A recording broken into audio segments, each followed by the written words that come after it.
आयुष्याची 70 वर्ष पूर्ण झाल्यानंतर येते, त्या शांतीला नाव आहे भैमरथ शांती। आता भैम म्हणजे काय? भैम म्हणजे भीष्म। भीष्मासारखा मनोनिग्रह मिळवणे, भीष्माचार्यांची प्रतिज्ञा सर्वांना माहिती आहे। ते निग्रह करायचे म्हणजे कसा करायचे, असा मनोनिग्रह मिळवणे व मृत्यूच्या वेदना कमी करणे हा ह्या मागील हेतू होता किंवा हेतू आहे असं म्हणू शकतो।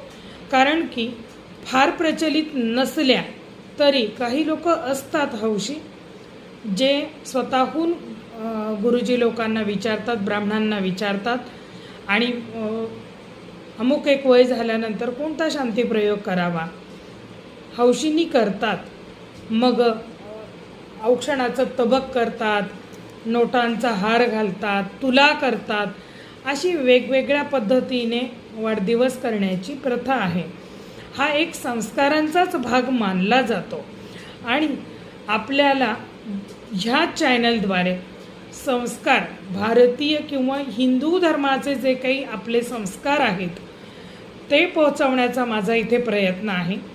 जसे मी तुम्हाला आत्ता हे शांतीचे व्हिडिओ टाकत आहे, तसेच 9 महिन्याचे 9 गर्भसंस्कारसुद्धा सांगितलेले आहेत, याचीसुद्धा मी माहिती देण्याचा तुम्हाला इकडे प्रयत्न करणार आहे। जेणेकरून सगळे जरी इच्छुक नसले, काही लोक जरूर इच्छुक असतात आपल्या धर्माविषयी जाणून घेण्यासाठी, त्यामुळे मी तुम्हाला माहिती जरूर देण्याचा प्रयत्न करेन। फक्त मला तुम्ही कमेंट बॉक्समध्ये कळवा की तुम्हाला माझी माहिती कशी वाटते, कारण की मग पुढचा व्हिडिओ बनवताना आपल्याला एक मूड येतो किंवा मग उत्सुकता वाढते की हो, आपला व्हिडिओ कोणीतरी बघतंय आणि त्याची माहिती त्यांना आवडती आहे।